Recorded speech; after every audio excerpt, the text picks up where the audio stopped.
Estamos recebendo em nossos estúdios Edno Moura, procurador do trabalho e coordenador regional aí de erradicação do trabalho escravo e enfrentamento ao tráfico de pessoas do Ministério Público do Piauí.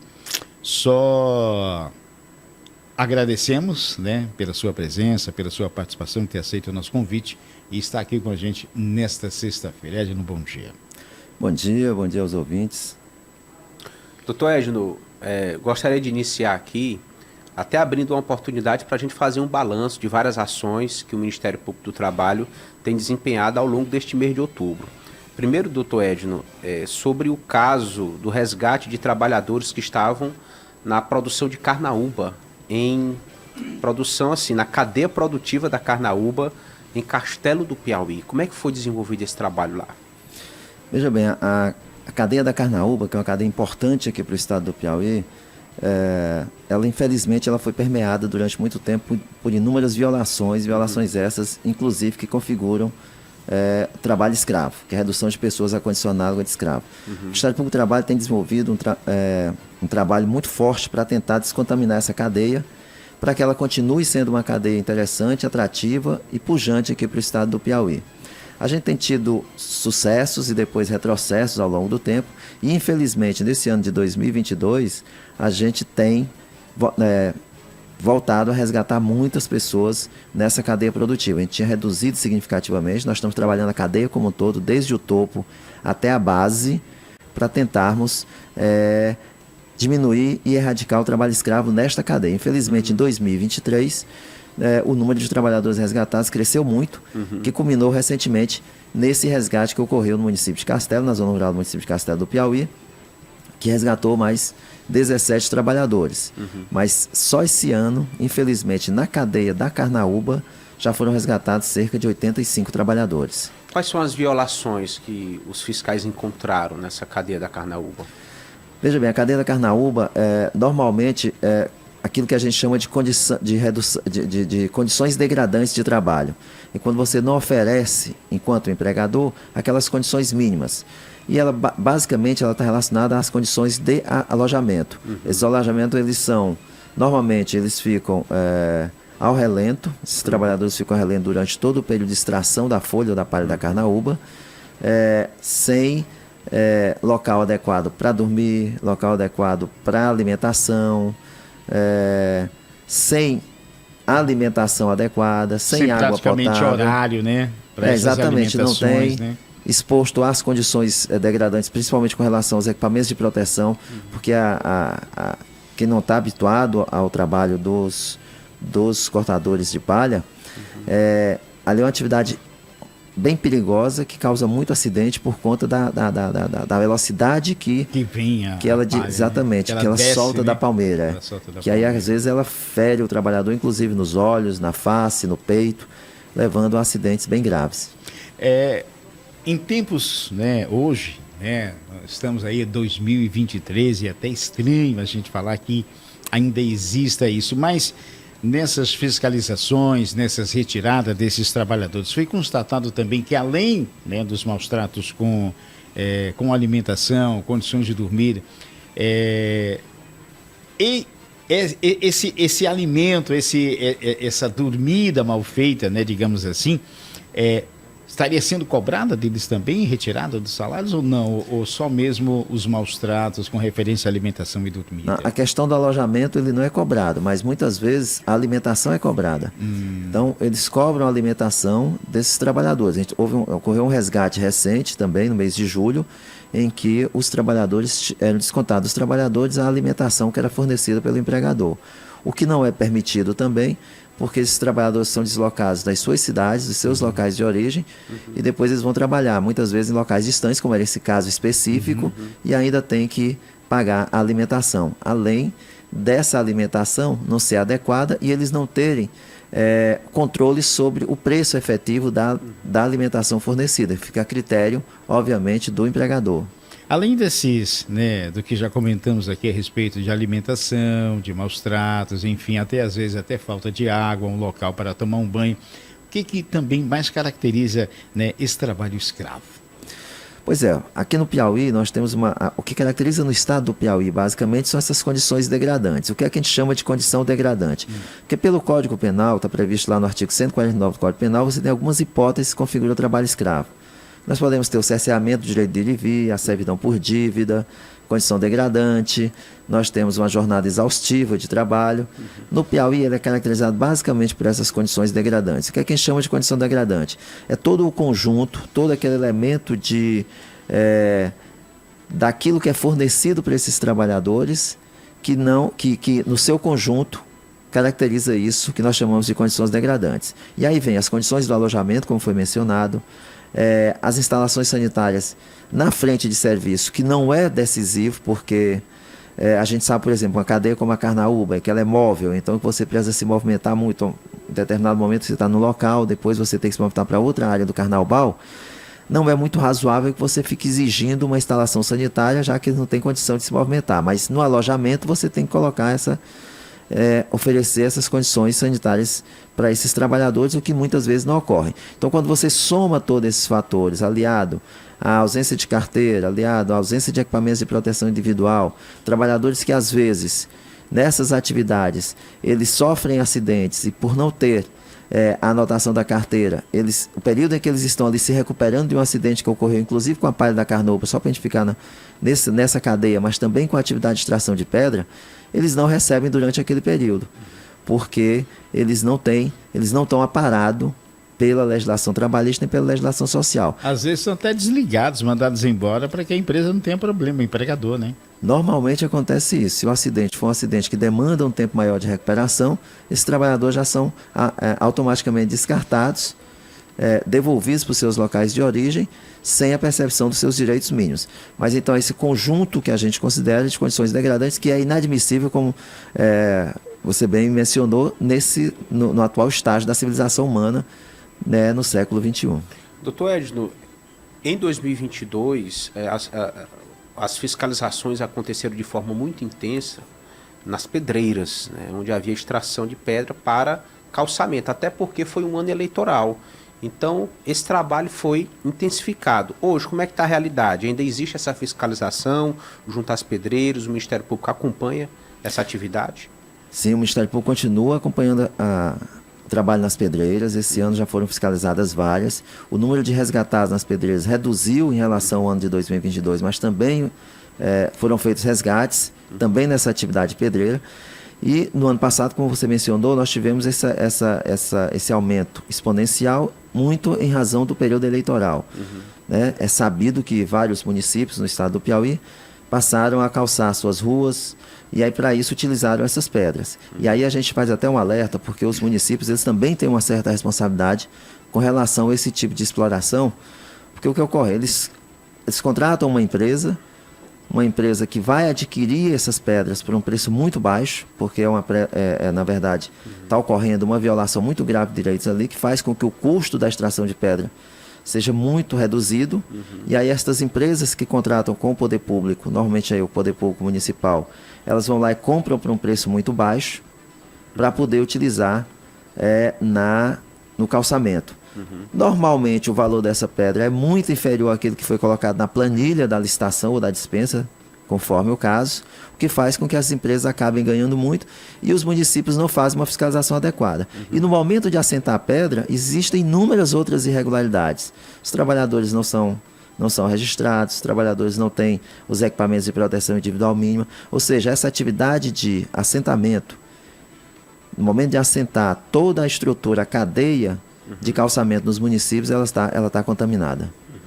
Uma das práticas que a gente tem observado na sua pasta, né, no trabalho que o senhor realiza junto aí ao Ministério Público do Trabalho, é que as empresas parece que elas escolhem a dedo, né? Então, essas pessoas que, digamos assim, para levar para esse regime, ou seja... Muitas vezes mais vulneráveis. Né? Mais vulneráveis e buscam em outros lugares, né? Digamos aqui no Maranhão, né? Buscam no Ceará, enfim, ou lugares do Piauí, mas que distante de onde o serviço vai ser realizado, para que elas fiquem no local e não tenham como sair, digamos, final de semana eu vou visitar minha família. Quer dizer, eles escolhem lugares distantes, ermos, né, no meio da mata, enfim, para que esses fiquem realmente ali presos sem poderem sair.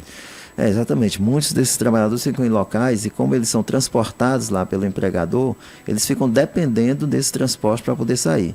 E, neste caso, ocorre muito com trabalhadores piauienses que são escravizados em outros estados. Exatamente. Esses trabalhadores, e só em 2023, para nós termos uma ideia, já foram mais de 220 trabalhadores piauienses resgatados em outras unidades da federação. Então, esses trabalhadores, efetivamente, eles não têm como sair. Eles ficam dependendo do transporte, do meio de transporte, para poder se deslocar para os seus locais de origem. Então, se eles chegam lá, normalmente eles são enganados com falsas promessas de uma condição adequada de trabalho, de uma remuneração elevada. Chegam lá, eles verificam que a situação não é aquela, eles não têm alternativa para poder retornar. E muitas vezes eles já estão devendo. Isso ocorre muito com o caso dos piauienses. Porque no momento em que eles são levados para esses locais, já deixa passagem de ida. Cobra uma passagem e também deixa uma parte aqui com a família. Ou seja, uma parte da família que ele vai ter que trabalhar para poder pagar esse valor que foi deixado. Agora, eles são recrutados, são levados, tem aí a sua liberdade, né, de ir e vir, né, cessadas. Como é que as equipes, como o Ministério consegue chegar, né, já que esses trabalhadores não têm como sair, não têm como se comunicar às vezes, porque são locais que não têm, né, aliás, celular, ou às vezes os celulares são, digamos assim, são recolhidos, como tem algumas empresas aqui que você não pode estar com, né, dependendo do trabalho, você não pode estar com o celular na mão para se comunicar, porque pode atrapalhar. Como é que o Ministério chega a essas pessoas, a esses casos? Veja bem, quase todas as vezes que a gente chega, a gente recebe as denúncias. Mas aí o senhor deu um contexto em que as denúncias são mais difíceis de serem feitas. Mas ocorre que o trabalhador, às vezes, que sai daquele local, porque você tem muitos trabalhadores que ficam, mas há uma movimentação de trabalhadores. Sempre então, tem um que consegue fugir, que consegue se exatamente. desvencilhar. Ou então né? que sai dali, ele faz a denúncia. E aí, normalmente, essa pessoa faz a denúncia e ele leva a equipe até o local em que está ocorrendo. Graças a Deus, as denúncias elas aumentaram muito. E isso está permitindo que os resgates ocorram com muito mais frequência e as punições também.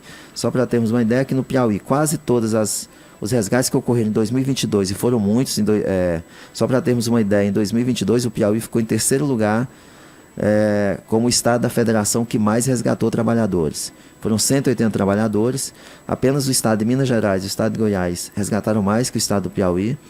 E esse ano, o número de resgatados no Piauí, embora ainda esteja inferior ao de 2022, também está muito elevado. E isso graças às denúncias que são feitas. No estado do Piauí, você vê uma pessoa que passa e se depara com aquela situação, ou às vezes alguém que vai comercializar com o empregador e identifica aquela situação, ele faz a denúncia. Então a denúncia vem dos trabalhadores, mas vem de muitas pessoas também que não são trabalhadores. Pessoas anônimas que passam pelo local, se deparam com aquela situação e denunciam nos canais competentes. Às vezes até, digamos assim, um cliente do empregador vai lá e para ver o produto que vai comprar, identifica que ali não está adequado, né? Exatamente. Eles se deparam com aquela situação e trazem denúncia. Não são poucas as denúncias feitas por clientes.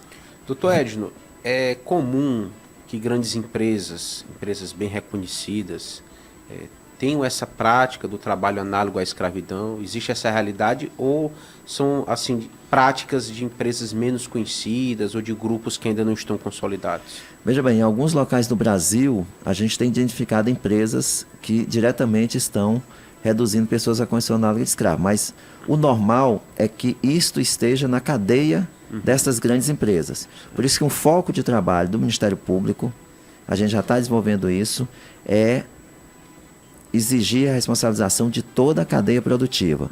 Porque fazendo uma comparação, obviamente, que não meio grosseira, mas é uma comparação que serve para que as pessoas possam compreender, é como se você tivesse comprando um produto receptado.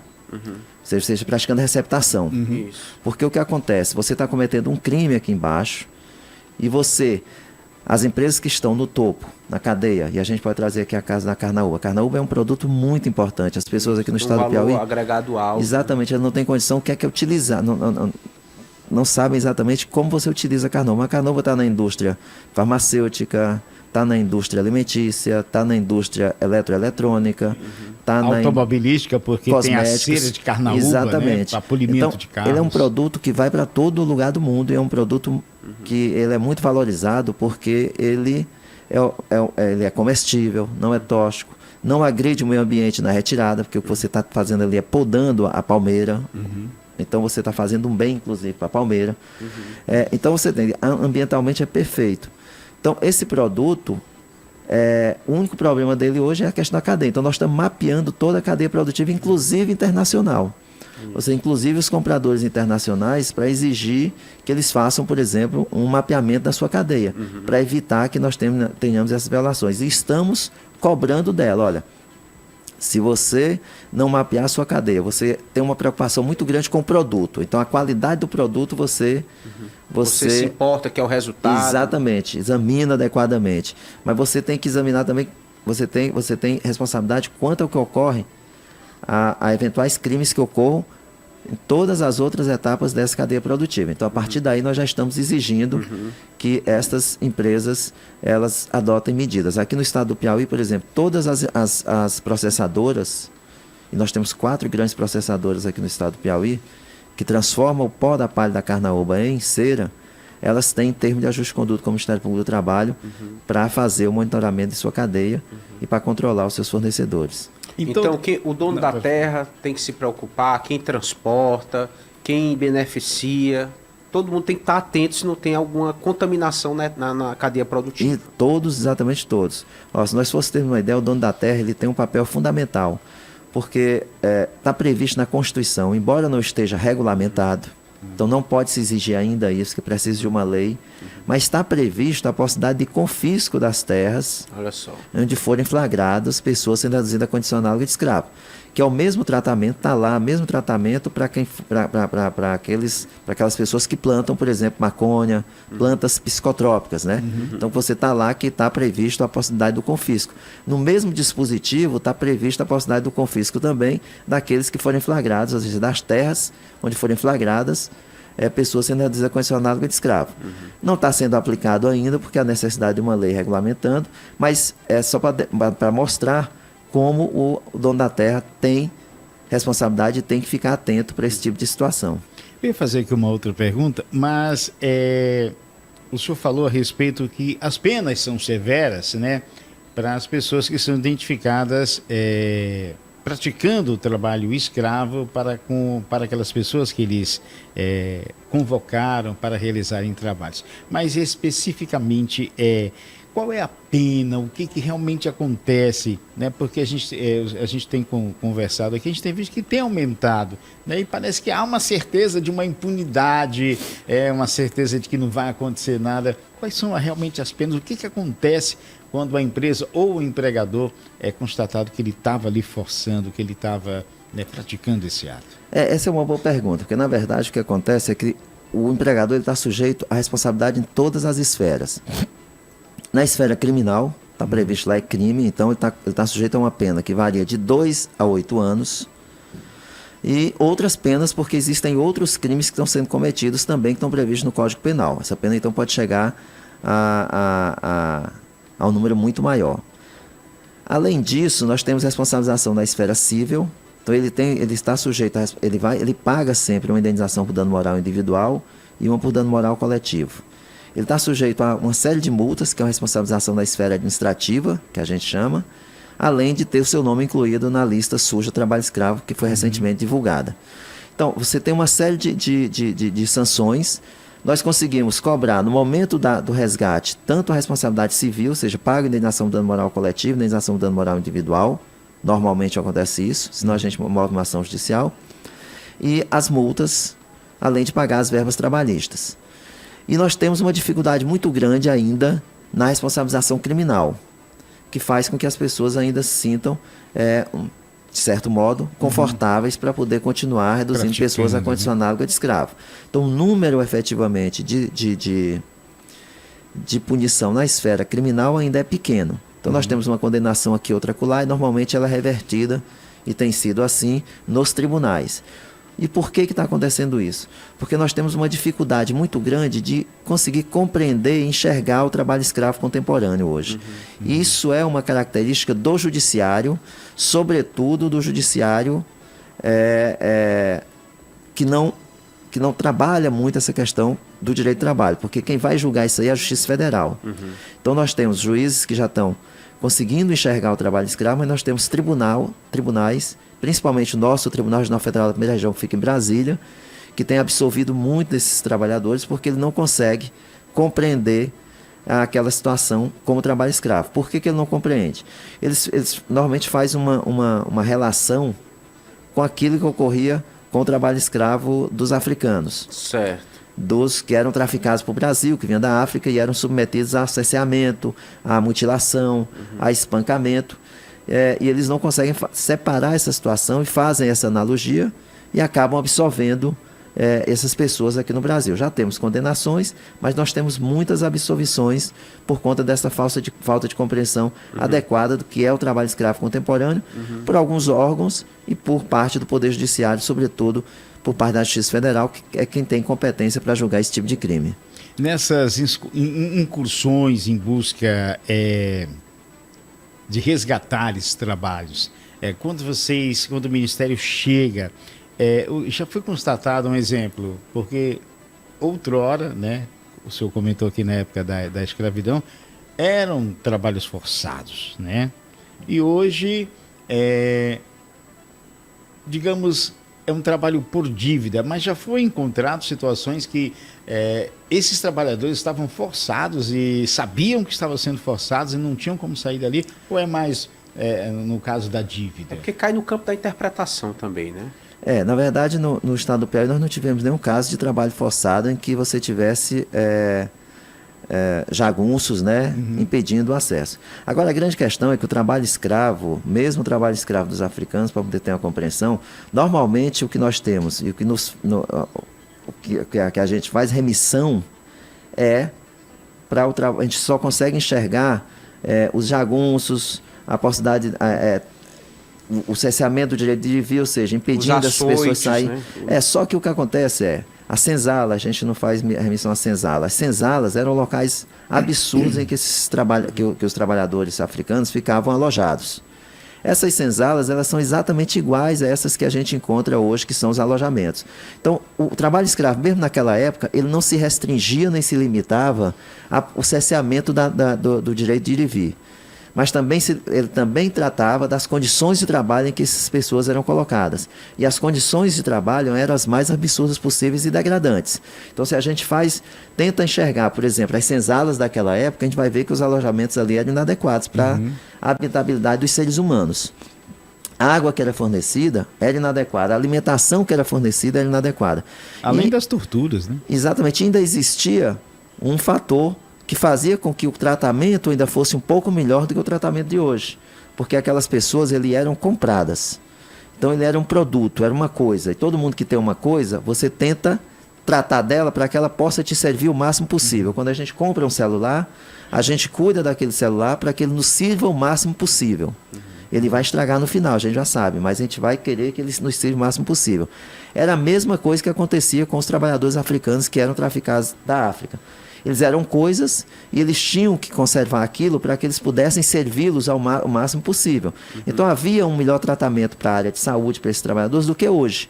Hoje eles são descartáveis. Por exemplo, se o cara chega lá no campo e ele simplesmente se machuca, se mutila, se lesiona, você simplesmente substitui por outro. Você afasta, joga aquela pessoa e substitui por outro. Isso faz com que a situação de hoje, em alguma medida, seja até mais grave do que o que acontecia anteriormente. Então a gente tem que saber fazer essa diferenciação, essa separação, para que nós não fiquemos presos apenas a alguns aspectos da escravidão africana e dispense outros que estão ocorrendo aqui no momento de tentar caracterizar o que se quer trabalho escravo ou não. Essa é a ideia que está prevista no nosso Código Penal. Até porque é interessante combater o trabalho análogo à escravidão para que não se chegue ao ponto da escravidão propriamente dita, como era no tempo em que a escravidão era permitida no Brasil, porque é um absurdo. Né? Exatamente, por isso que a gente usa esse termo redução de pessoas a condição análoga à escravidão, porque ela tem semelhança com o que ocorria lá.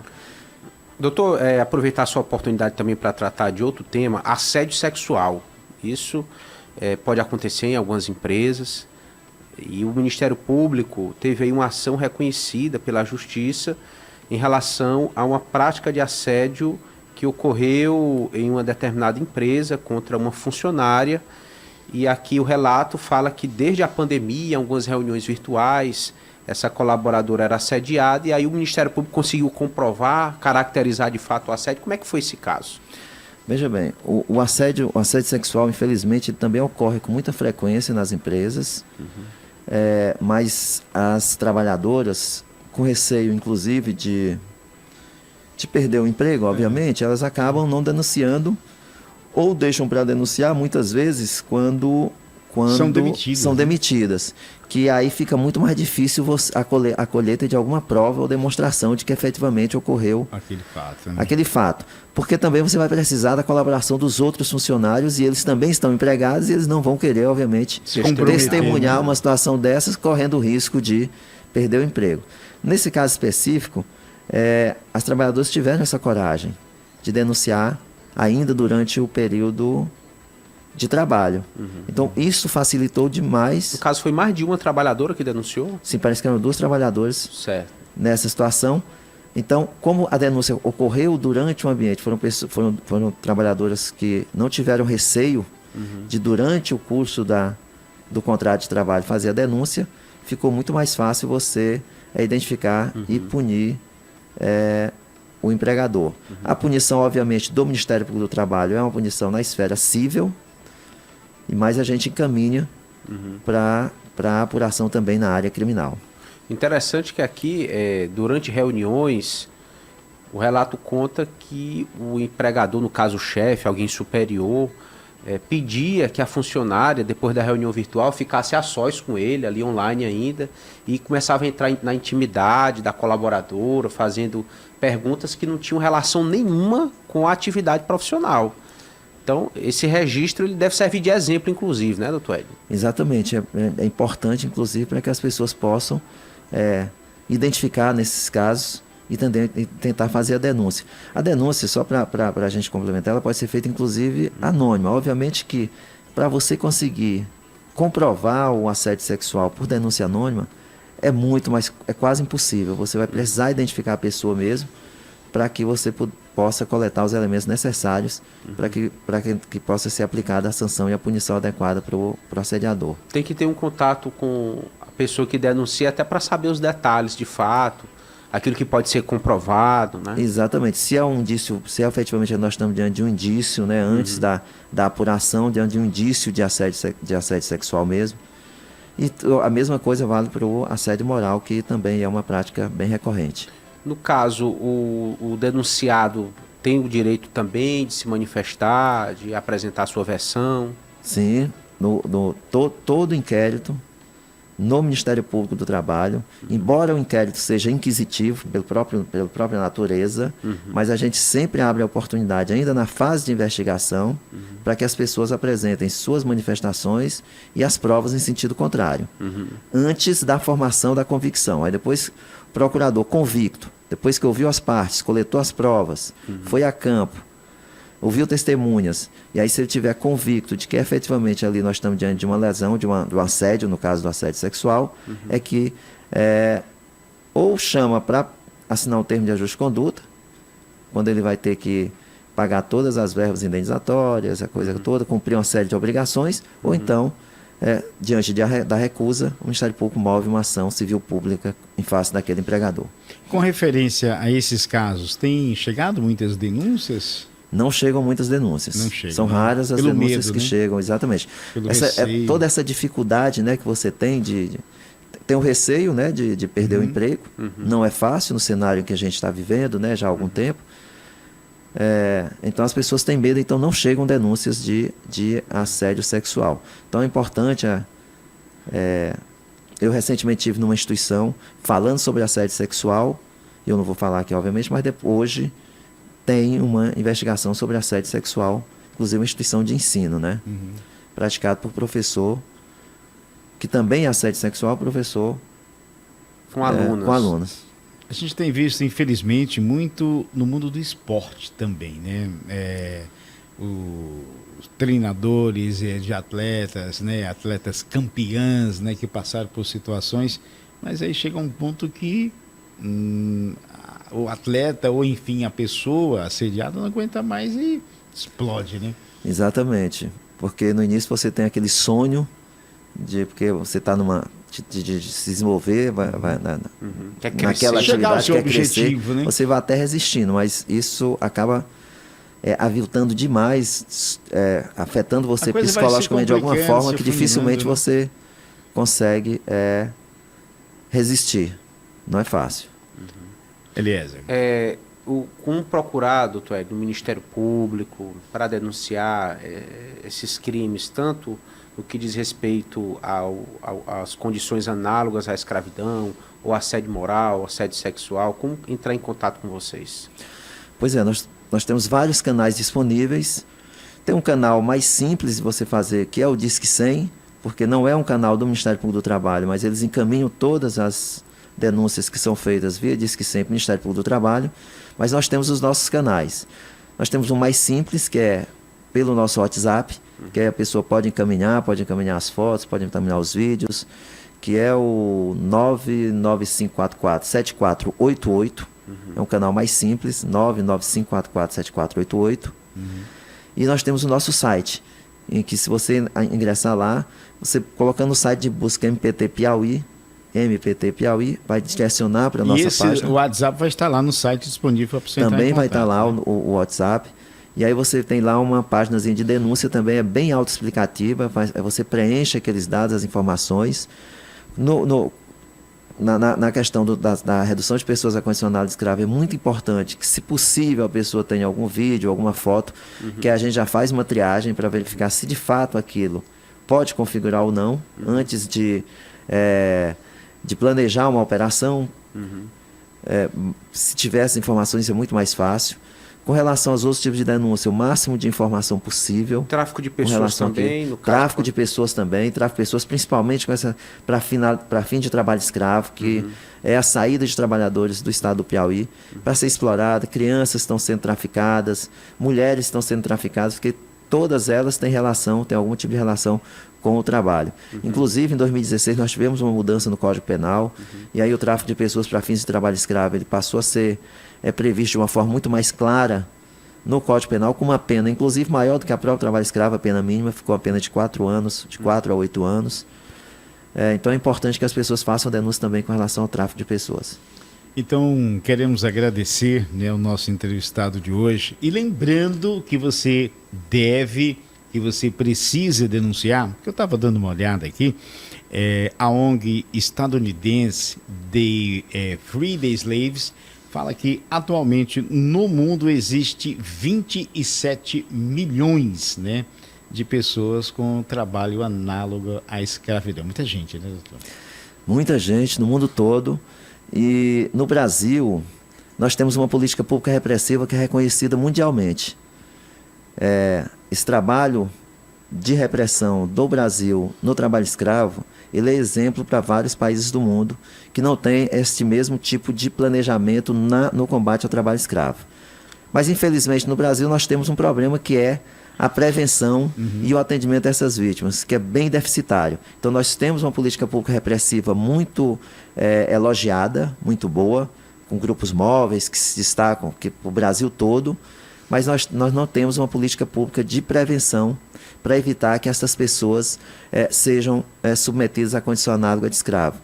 Nós não temos nem mesmo uma política pública para evitar que o trabalhador seja resgatado mais de uma vez, ou seja, ocorre muito de trabalhador ser resgatado 1, 2, até 3 vezes, porque falta uma política pública também para atendimento a essas vítimas de trabalho escravo. Agora, uma coisa que veio aqui na minha mente: como é que uma pessoa, como diz o Eliezer, já foi resgatado uma vez, chega até a 3ª vez? É a necessidade? O que é perguntado para um trabalhador numa situação como essa? A necessidade. Esses trabalhadores normalmente são trabalhadores desqualificados do ponto de vista para o mercado. Então, eles não têm muita oportunidade de de obter uma ocupação no mercado de trabalho e eles precisam, de algum modo, se alimentar e alimentar a sua família. Então, não sobra muita alternativa. E aí você vê aquele empregador que quer se aproveita daquela situação para submeter esses trabalhadores. Às vezes até ele acredita que, pô, dessa vez vai dar certo, o cara é honesto, aí chega lá, quebra a cara. Muitas vezes eles sabem que vão quebrar a cara de novo. Mas é porque a desocupação também frustra, né? Frustra, é verdade.